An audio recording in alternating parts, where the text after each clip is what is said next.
Welcome to the Carnivore Cast, a podcast focused on the carnivore diet and lifestyle, with practical advice from successful carnivores, citizen scientists, and top researchers.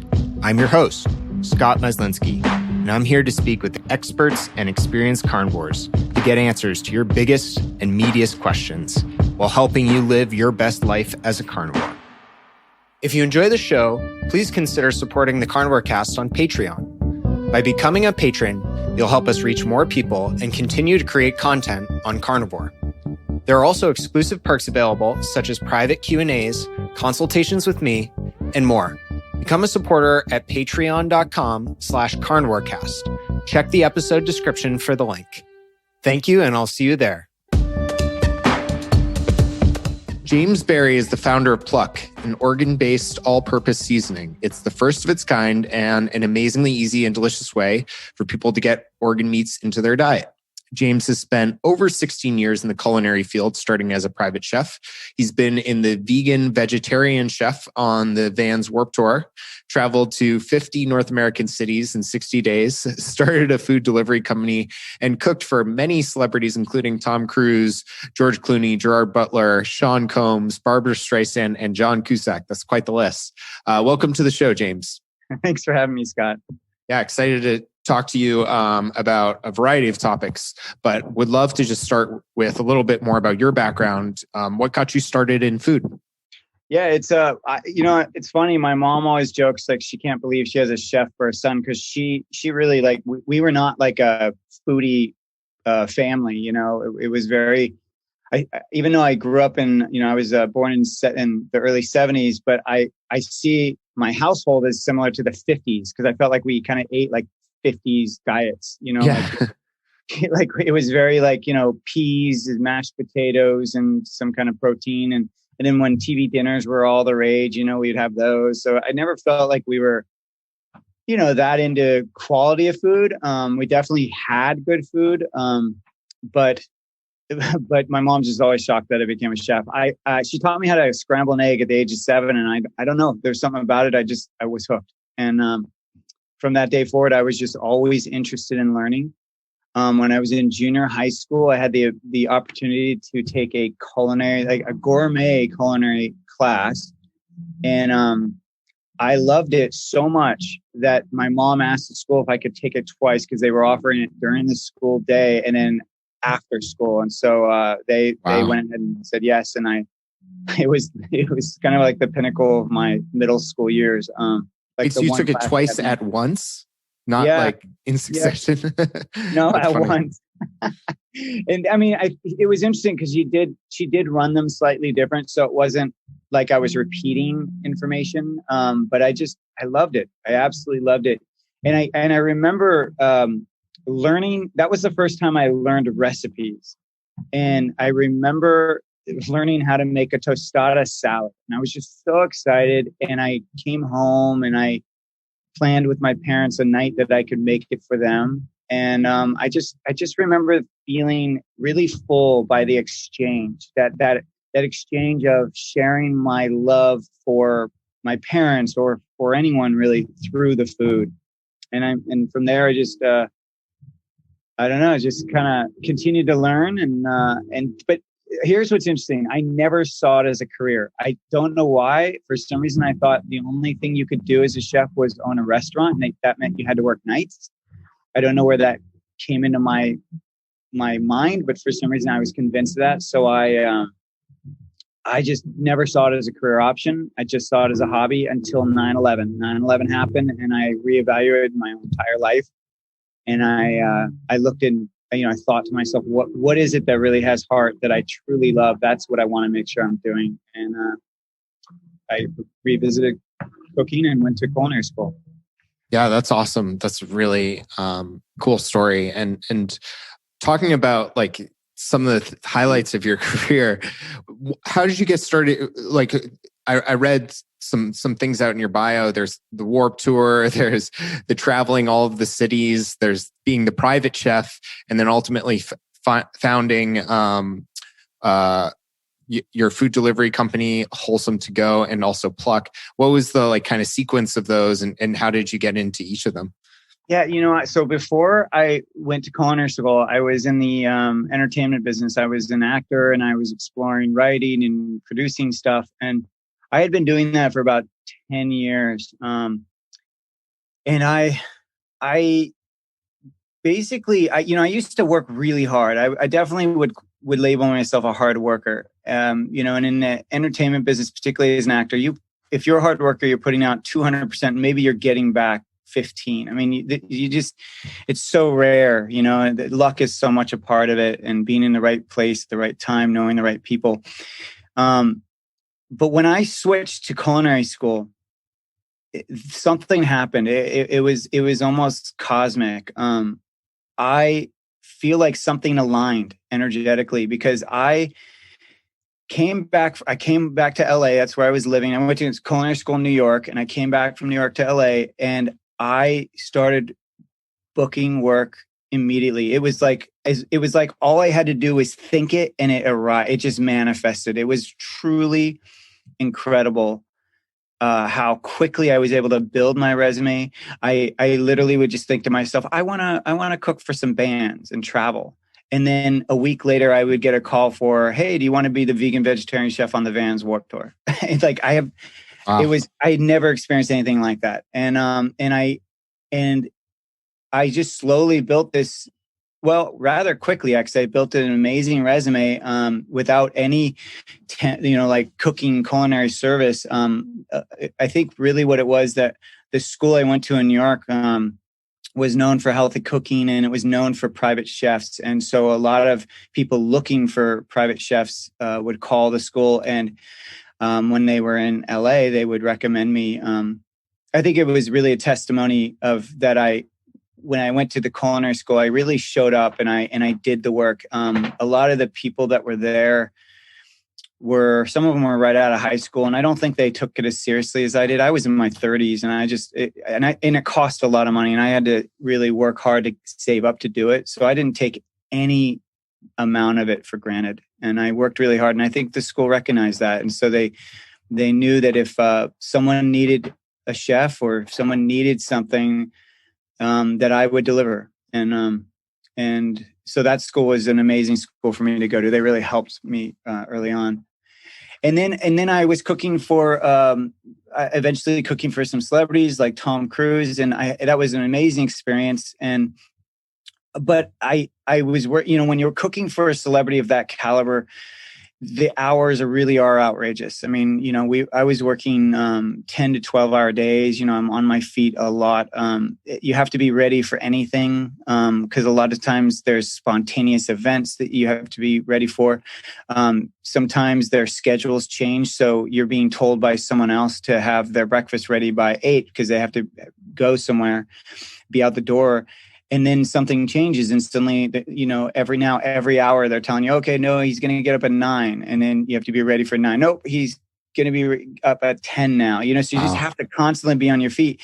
And I really learned through cooking for him and other celebrities that I learned how to be ready and like have a meal in 2 minutes, like have everything kind of going and ready to combine and just have it done really fast. So it was a really great learning curve, working for those people. But ultimately what happened is I just started to feel like I needed to, I had a very specific way of cooking, and a lot of chefs know food, but they don't necessarily know health. And I had always been interested in, how do I fuse health with the food? Like, how do I prepare properly so it's easily digestible? How do I make sure that it's as nutrient dense as possible? How do I make sure that I'm choosing the best foods for the person's diet? And I was getting really good results because besides celebrities, I was also cooking just for families that, for example, like mothers who had just had their babies, who had been struggling to lose their baby weight, and they tried everything, and then they would utilize me as their private chef, and they would start to lose the weight. And so I was getting an amazing response from people, and I realized, if I just limit myself to just wealthy people or just celebrities, my ego may be stroked, but I just didn't feel like I was serving the greater good. And it kind of stems back to that feeling of food for me is love, how I convey love and care for people. And I just wanted to make sure I was helping as many people as possible. So that's when I came up with the meal delivery service. A lot of people ask me about how to make liver more tasteful and how to cook it or incorporate other organ meats on Carnivore. Optimal Carnivore can help you do just that with their grass-fed organ complex. It was created by carnivores for carnivores. They start by sourcing 100% grass-fed organ meats from New Zealand, gently freeze-drying the organs and encapsulating them into convenient bovine gelatin capsules. Just 6 of these capsules a day is the same as eating an ounce of raw organ meat. I personally take these every single day, as does my wife. Even though we both eat liver and other organ meats, our ancestors would have eaten the whole animal. And this unique blend has 9 different organs, including beef liver, brain, thymus, kidney, spleen, etc. And I think it's great to get a daily dose of these organs when you can. So it covers all your bases, whether you're at home or traveling. What's also cool is they plant a tree for every product sold, which helps the environment. So visit www.optimalcarnivore.com/carnivorecast and use the code carnivore10 to receive 10% off your purchase. Thanks, and back to the show. It was 2008 when I left, which is when the market crashed. So, yeah, it was really interesting. I probably not the best timed, but I don't know. I'm one of those people that there's never the right time. You just got to do it. When you feel it, you got to do it. And I built that company from one client all the way to hundreds to thousands in 8 years. And it was incredibly grueling.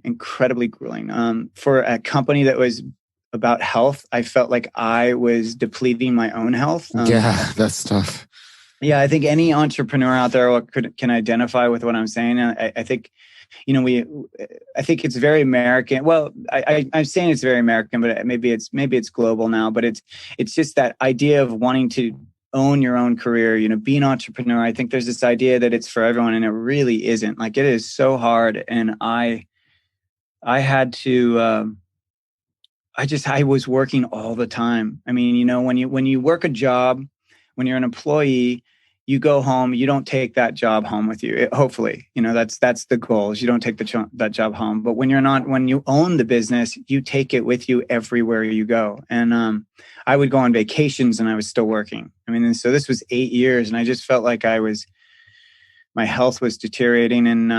And we decided to move from LA to Portland, Oregon. And I then sold the business and then spent the next few years just gaining my health back, just eating better, exercising, lowering my stress. When I first started my meal delivery service, I was getting panic attacks early on. And it was really good just getting my health back. We had our second child, and I was able to be a stay-at-home dad for a little bit. And then I started to think about, well, what's next? And I knew I did not want to do a service-oriented company, because that's what my meal delivery service, meal delivery service is really about people's whims. You're really dealing with people's opinions, and it's really a customer-based business, even though you're providing food. But it's like, they don't want onions, they don't want this, they don't want that. You're just always accommodating if you want their business, and if you're charging, a certain amount. So I knew I did not want to do that. I knew I wanted to do a food product that was less about people's whims and people's kind of like eccentricities, and was more about, like, you either want the product or you don't. And the product is what it is, and it's a good product. And that's kind of what I was interested in. And I fortunately came up with the idea for Pluck. I was working with collagen already. Like, I was already thinking about, how do we get more nutrients in our nutrient deficient world? Because we are incredible. It's just incredible how many people are nutrient deficient, and just of the measured people, I mean, it's something like 30% of the world is nutrient deficient, and that's just what they've measured. So it's more than that. That's something like 30% is something like 3 billion people.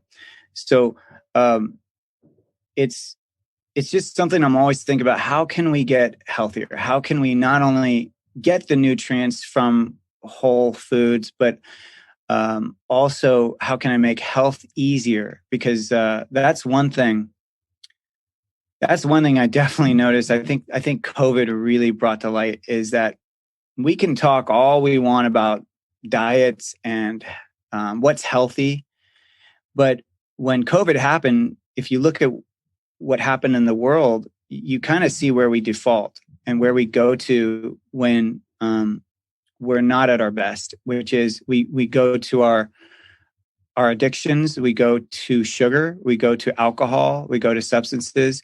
I mean, the alcohol sales went up, Hostess cupcakes, all that kind of stuff went up, baking went up, all these things that are very much comfort foods and addictive foods all went up. And I think health went out the door.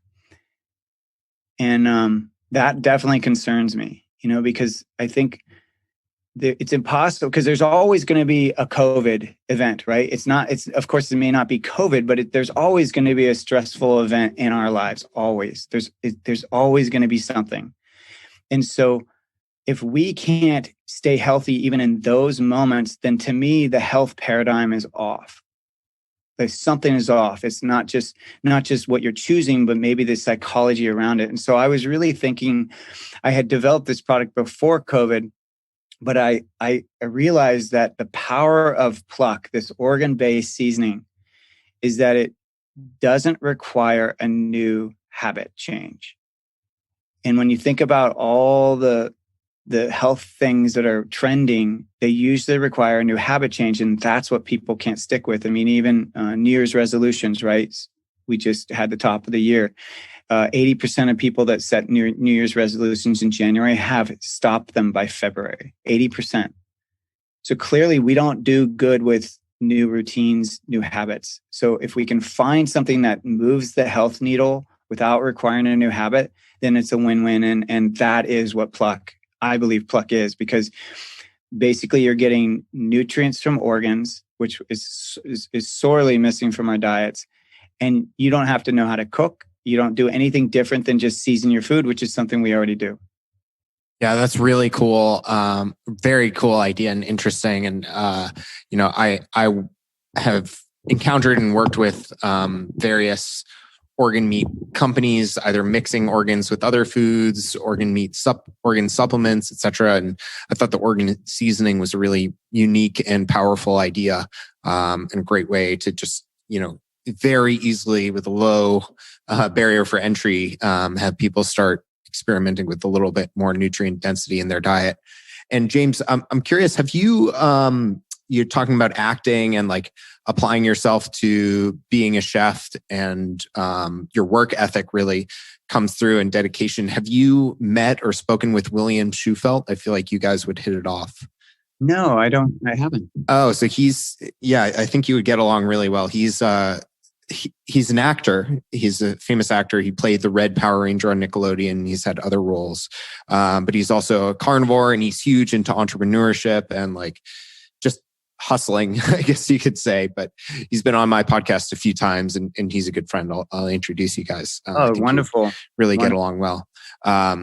But yeah, I'm curious how like you were talking about trying to think about ways to get people more nutrients. When did you come across carnivore? How did that kind of enter your ethos, and how did it contrast with maybe your background being the vegan and vegetarian chef in a previous life?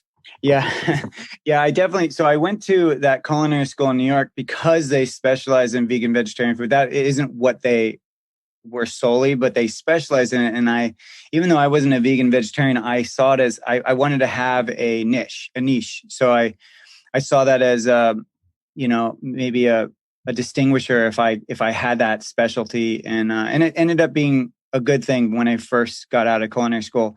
But I think as I progressed in the field and worked with nutritionists and just continue to explore different diets, I think I definitely fell more into the, I guess I could say Weston A. Price Foundation kind of diet, Weston A. Price diet, which is really just whole foods. And they may distinguish it a little bit more, but I think then eventually it progressed to more like paleo, because I do tend to gravitate.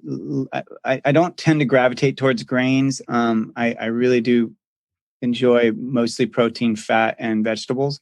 But the carnivore diet was new to me, and it's really interesting. The way that I learned about it was through Pluck. I just launched Pluck in December, so we're a very new company, and we started getting some followers that were carnivore dieters, and there were so many wonderful, it's such an amazing community. I think, maybe everyone can say that about the specific diet communities, but I've seen a lot of them. And I got to say the carnivore dieter community is amazing. They're so supportive. The egos seem really low. Like it seems more like it's a team than like individuals. Is that your sense? Because you've been in it a while. What's your sense of the community? Yeah, I think in general, like carnivores are amazing, patient, like very zen and nice and welcoming people. With any large group of people and any diet that, at least at the face of it, seems extreme, you're going to attract a small percent, the vocal minority of people who are a little bit extreme and probably give carnivores a bad name in some ways. So there's always going to be that, but I think it's really small percentage of people, and it's only in like very limited, Facebook thread interactions. And, for the most part, every single carnivore I've met in person or interacted on a more personal level, spoken with, has been a very calm, friendly, collaborative, one team, all trying to get healthier type of person. There's not a lot of dogma. I think I've been very fortunate because I've only met that type of person. So it's been wonderful, and we had some really inspiring people start talking about how the carnivore diet had helped them with some chronic issues, and I didn't have any chronic issues, but I've been in the field now over 16 years, as you mentioned earlier. And I've always seen myself as a little bit of a guinea pig in terms of like, okay, for me to be a good chef, for me to understand people, I need to understand what diets are out there, what people are doing. And so I've always just tried things. I mean, I've you name it, and I've tried it. And so I was meeting all these great people. I was hearing great things about the diet. So I thought, well, why don't I do it? And I'm the type of person, I won't just do it for a couple of days or something like. So I did carnivore for 28 days. I felt like that was enough time to really see how it was affecting my body. And so 28 days, and I can share a bit about my experience. Yeah, I'd love to hear it. Yeah, I guess the things I immediately took away from the diet was I was blown away at how easy it was. I'm someone who actually believes that limitations are a good thing. That when you have a really like specific palate, like specific choice of foods you can make, and it's limited, I think that's a good thing because then you don't have decision fatigue. And carnivore diet, it doesn't get that much more limited, right? I mean, it's just animal product, and at least the phase I was doing of carnivore diet, and so I actually like that. If I'm hungry in a pinch, it was like, okay, throw some ground beef on the stove. Now, one thing that I definitely noticed, particularly a few weeks in, was that I was too limited with the diet. So I think the power of carnivore is when you eat nose to tail. And I think that is when you're really getting all the nutrients you need on it. I was mostly doing muscle meat. I did do some organ. I was doing a little bit of heart. I was doing Pluck the whole time, so that was great. And Pluck has 5 organs in it. So it has liver, heart, kidney, spleen, and pancreas. So I was using Pluck, but that's really the only thing that was sort of off carnivore that I was doing, I guess. If you're really strict carnivore, you wouldn't be doing some of the seasonings in Pluck, but I I thought it was still worth it. I found my digestion was really good the first week. Actually, even going into the second week, I wasn't hungry. I felt energized. So in general, it was just easy and very doable. I did start to feel bored, though. I started to feel pretty bored, I would say, pretty quickly. And I think it's because I associate food with flavor. I think that I was missing the colors and the textures that I look for in food, and everything was kind of feeling the same. And I was doing stuff like we did oysters, we were doing beef, we did pork, we did some fish, I did some sardines. So I was doing other textures, I guess you could say, but there was still something missing in my energy. I just felt really, I had kind of depressed energy. I think that's the most I would say about what was negative. And then by the fourth week, what ultimately brought me to kind of feeling like I was done was that my poop started to get real. I started to get constipated, which a lot of carnivore dieters, because I did have support along the way. We were constantly checking in with experienced carnivore dieters. And, I was getting feedback that I probably wasn't eating enough, that I wasn't getting enough fat. But the problem I ran into in particularly that fourth week is that I just couldn't eat anymore. Like I just wasn't hungry. And the idea of eating any more fat just made me want to barf. I mean, honestly, I was just feeling so done. And when I did finally poop, it was like clay-like. I mean, it was so clear that I wasn't digesting my fats well. And I was taking supplements. I was taking some beta TCP. I was taking some hydrochloric acid, and I still was struggling. So that kind of brought it to the end. Now, I did have something interesting happen. This might be really interesting for you since you've done it and you have experience with it, maybe for your audience. So this was a fascinating experience. So the first week I started, we had some apples and oranges on our counter for my kids. And I don't normally crave that stuff. I mean, I can usually go with or without an apple and orange. It's not something I'm drawn to necessarily, but I was incredibly drawn to it that first and second week of carnivore. I just could not stop obsessing around. At first, it was both fruits, and then by the second week, it was the oranges. I was like obsessing over wanting one. And at that time, I also learned that there are certain vitamins and nutrients that are really hard to get on the carnivore diet, and one of them is vitamin C.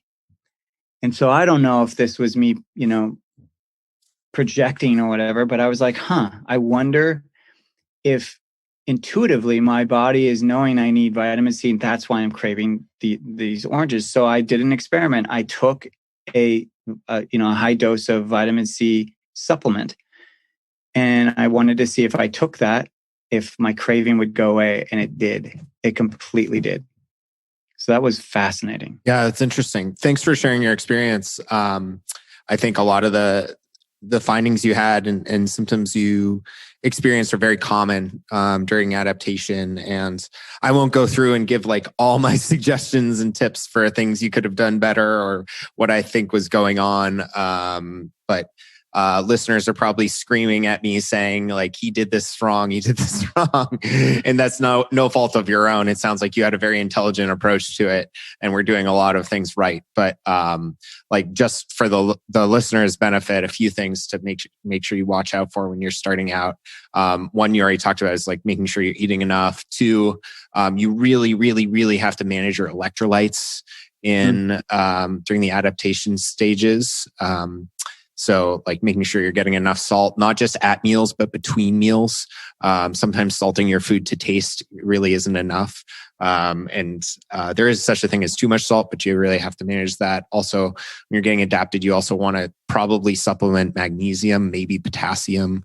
The fat thing is interesting. A lot of people have a really hard time digesting large amounts of fats. And so one thing you really want to stay away from is liquid fats. rendered fats like butter, tallow. You really want the majority of your fats, especially when you're getting adapted and your stomach can't break down fats, to be coming from the meat itself. So not like bacon grease or beef grease, tallow. You really want to have like fatty steaks or fattier cuts of meat, or ideally like raw beef suet, uncooked raw beef suet is another way that more people can tolerate more fat. Other things to be aware of is just like making sure you're eating at the right times of day. You don't want to eat too much close to bed, close to night, because then you won't sleep well. And of course, you'll feel tired from that.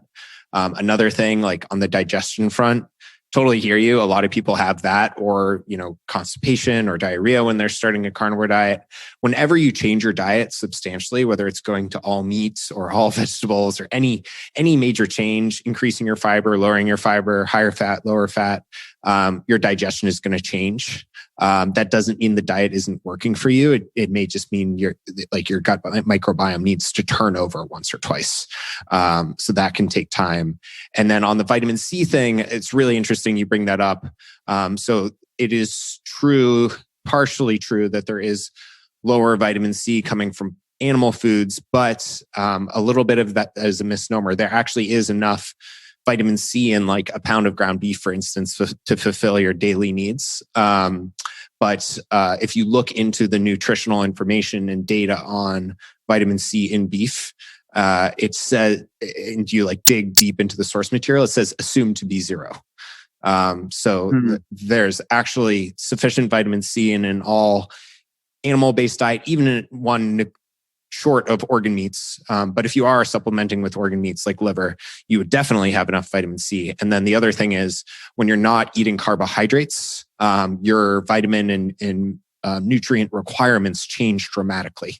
So it's been shown that people on a ketogenic diet, low carb diet, do not need as much vitamin C because the mechanism in your body, which metabolizes carbohydrates, competes for metabolizing vitamin C. So if you have a lot of carbohydrates, you need more vitamin C. And it's not a coincidence that in nature, foods that come high in carbohydrates also come higher in vitamin C, because those things compete for the same pathway.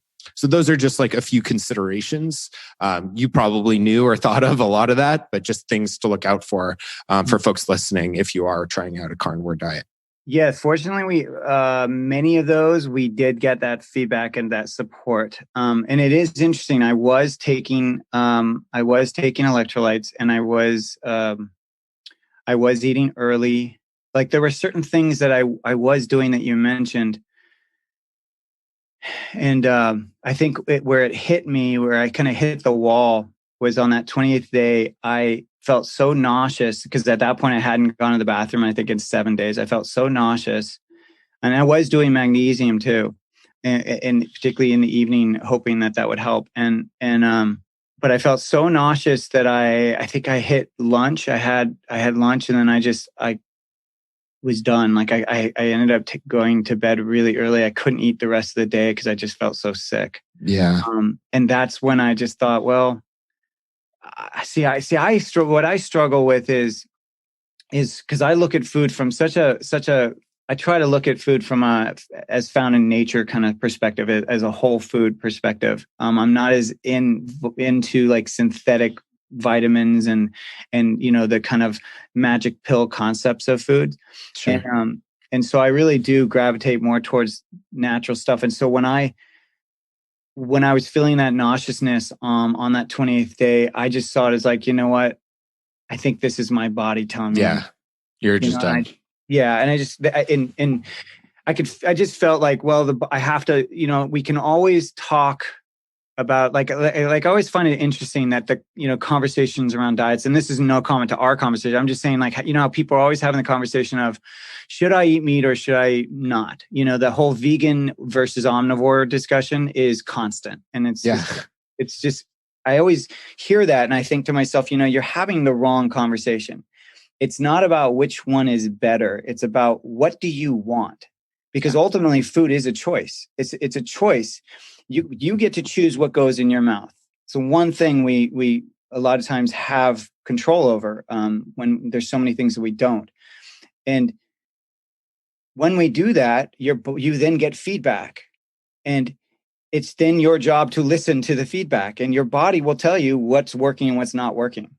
But I think a lot of time the disconnect is at that point, is in point 2, which is where, okay, I'm eating, let's say, the vegan diet, and I'm gaining weight, or I'm feeling bloated, or, or I'm having health issues, or I'm always hungry. There's some kind of effect, and they're not listening to it. And so I always look at it, it's a choice, and then listen to the feedback, and then follow what your body tells you to do next, because we do have innate knowledge of what to eat. I think we're just so confused, and it's not our fault. I think we are confused because the big food industry is purposely making us confused.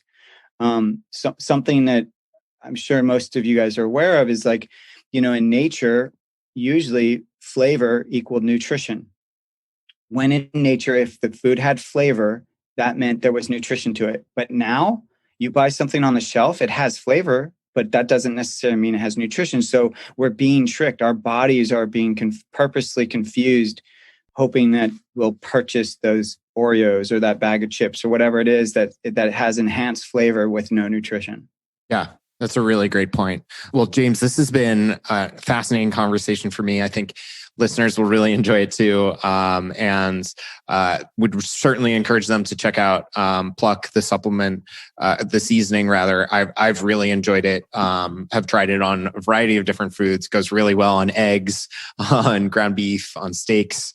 I really like it. I think it's an awesome, simple way to get organs in. It also makes a great gift if you have family members who aren't necessarily carnivores and go ew gross and plug their nose at organs. It's a sneaky way to get them to try some of it. So please go check that out. And I'll have links in the show notes to all of that. So thanks again for your time today. Thank you. Appreciate it. Thanks for having me. If you enjoy the show, please consider supporting the Carnivore Cast on Patreon. By becoming a patron, you'll help us reach more people and continue to create content on carnivore. There are also exclusive perks available, such as private Q&As, consultations with me, and more. Become a supporter at patreon.com/carnivorecast. Check the episode description for the link. Thank you, and I'll see you there. Thank you for listening to this episode of the Carnivore Cast. If you enjoyed this episode, please review on iTunes. It really helps us out. And share it with a friend.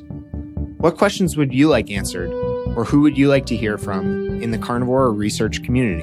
You can find me on Twitter, Instagram, and Facebook at CarnivoreCast, or go to carnivorecast.com. You can also email me at info@carnivorecast.com. I'd love to hear from you. Until next time, keep it carnivore.